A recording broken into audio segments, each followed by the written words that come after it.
Assalamualaikum warahmatullahi wabarakatuh dan selamat sejahtera. Hari ini saya Nurul Izzah binti Muhammad Nawawi dari kelas T1S1.08 ingin membentangkan tentang intervensi sosio-emosi yang saya dan kumpulan saya jalankan di tadika. Intervensi ini menggunakan kaedah pementasan boneka dengan watak monyet dan juga guru-guru untuk mengajar nilai murni secara lebih kreatif dan dekat dengan dunia kanak-kanak. Kaedah pementasan ini dipilih kerana ia merangsang imajinasi kanak-kanak dan juga menarik perhatian dan seterusnya memudahkan penyampaian mesej sosio-emosi. Baiklah, apakah isu sosio-emosi yang dipilih? Isu sosio-emosi yang kami pilih ialah sikap tidak mahu berkongsi. Isu ini kerap berlaku di prasekolah, tadika dan juga taska, dan ia juga boleh menjejaskan hubungan rakan sebaya, empati serta keharmonian kelas tersebut. Situasi ini menunjukkan murid ni masih memerlukan bimbingan guru dalam mengurus emosi dan juga interaksi sosial. Mengapa hal ini sering berlaku? Hal ini kerana kanak-kanak ini masih berada pada peringkat egosentrik, iaitu sukar untuk memahami perspektif orang lain. Okey, baiklah, seterusnya kita pergi ke objektif pementasan boneka ini. Okey. Intervensi ini mempunyai 3 objektif utama, iaitu membantu kanak-kanak memahami nilai murni seperti berkongsi, tidak tamak, bekerjasama dan juga persahabatan melalui jalan cerita yang mudah difahami. Melalui konflik kecil dalam cerita monyet dan guru-guru ni, murid dapat melihat kesan sikap tamak dan juga manfaat berkongsi.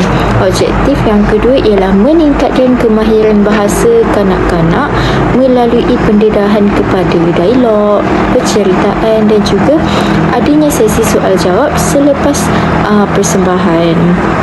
Dalam boneka, penceritaan dan soalan interaktif ini dapat memberikan peluang untuk murid mendengar, bertutur dan juga menambahkan kosakata kanak-kanak tersebut. Objektif yang ketiga ialah merangsang empati dan juga emosi positif dengan mengajak kanak-kanak menyelami perasaan watak monyet dan guru-guru dalam situasi konflik dan penyelesaian. Dengan menilai perasaan watak ketika adanya konflik, murid belajar untuk memahami bagaimana tindakan mereka dapat memberikan kesan kepada orang lain. Baiklah, seterusnya medium intervensi, iaitu medium utama ialah pementasan boneka menggunakan 2 watak, iaitu monyet dan juga kura-kura. Oleh itu, kumpulan kami memilih cerita kura-kura dan juga monyet untuk pementasan boneka ini. Hal ini adalah untuk mengajar kanak-kanak nilai berkongsi secara mudah dan juga menarik. Okey, dalam cerita ini, watak monyet menunjukkan sikap tamak kerana tidak mahu berkongsi pisang dengan kura-kura, manakala kura-kura menunjukkan nilai yang sangat sabar. Okey, seterusnya kumpulan kami juga membuat skrip pementasan boneka, iaitu kura-kura dan juga monyet. Kumpulan kami membina skrip yang ringkas dan juga mudah difahami oleh kanak-kanak dengan dialog yang pendek, berulang dan menggunakan intonasi yang menyeronokkan. Seterusnya, kami menghasilkan boneka tangan kura-kura dan monyet seperti yang ditunjukkan dalam slide ini. Okey, ahli kumpulan saya bekerjasama untuk menghasilkan boneka tangan menggunakan bahan seperti stokin, gam panas, glue gun, kotak dan juga kertas warna. Rekaan yang comel dan berwarna cerah ini dapat membantu menarik perhatian kanak-kanak tersebut.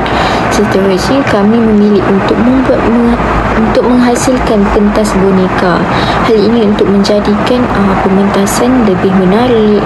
Oleh itu, kumpulan kami membina pentas boneka mini menggunakan kotak yang sangat besar. Okey. Boneka ini dapat membantu kanak-kanak memberi fokus kerana ia menyeronokkan dan berbentuk visual. Seterusnya, boneka ini juga membolehkan guru menyampaikan mesej tanpa menegur murid secara langsung. Dan akhir sekali, murid akan lebih berani untuk berkomunikasi apabila situasi disampaikan melalui boneka dan bukannya melalui arahan yang terus. Baiklah, selepas pementasan, kami bertanya 3 soalan interaktif untuk menilai pemahaman murid-murid. Okey. Soalan yang pertama ialah, kenapa guru-guru membantu monyet? Hal ini adalah untuk menguji pemahaman murid tentang niat baik, empati dan juga tindakan membantu rakan. Soalan yang kedua ialah, apakah pengajaran paling penting daripada persahabatan monyet dan juga guru-guru? Ini adalah untuk menggalakkan murid menyimpulkan nilai moral seperti berkongsi, tolong-menolong dan juga tidak tamak. Akhir sekali, soalan interaktif ialah, kalau kamu jadi monyet, macam mana kamu nak minta maaf dengan guru-guru? Okey, soalan ini dapat menguji kemampuan murid untuk berfikir secara reflektif dan juga memahami proses menyelesaikan konflik.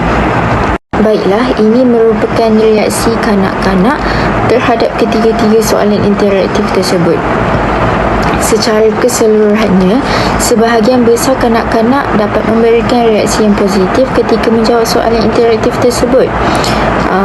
Contohnya, mereka dapat menjelaskan bahawa guru-guru membantu monyet kerana sifat baik hati dan juga mahu menolong rakan. Ada juga yang menyatakan pengajaran seperti kita perlulah berkongsi, jangan tamak dan juga kita kena tolong kawan. Dan akhir sekali, kanak-kanak memberikan reaksi yang positif seperti memberi idea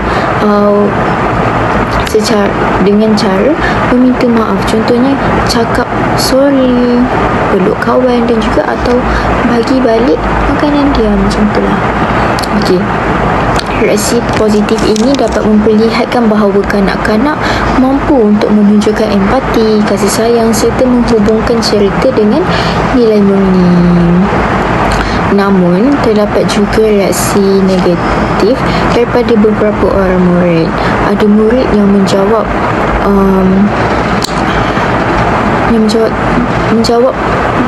jawapan yang tidak berkaitan kerana mereka tidak memahami soalan.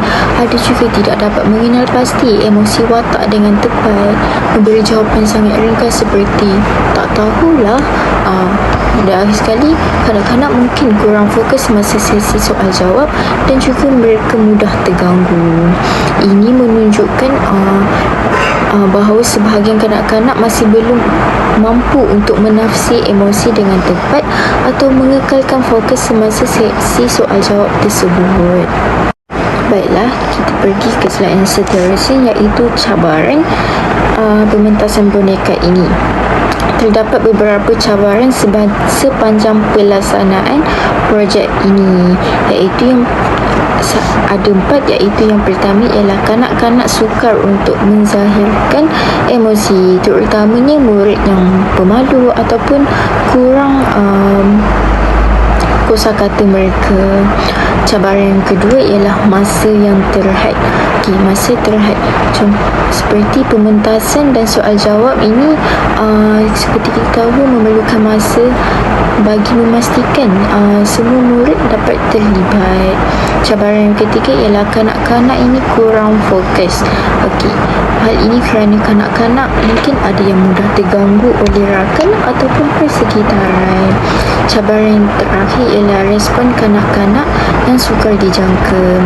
Ada yang sangat teruja, ada kanak-kanak yang juga terlalu pasif.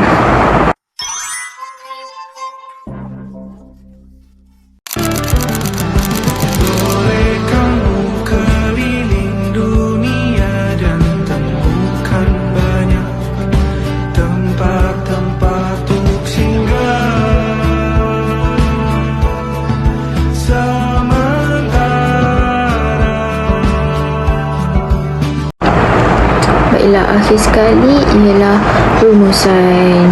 Sebagai rumusan, projek pementasan boneka ini berjaya untuk membantu kanak-kanak memahami nilai untuk berkongsi, sifat empati dan juga persahabatan dengan cara yang lebih dekat dengan dunia mereka.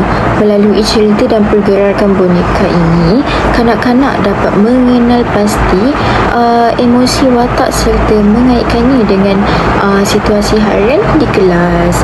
Selain itu, kaedah pementasan ini terbukti berkesan kerana ia menggabungkan visual, suara dan interaksi secara langsung dan yang dapat menjadikan proses pembelajaran lebih menyeronokkan.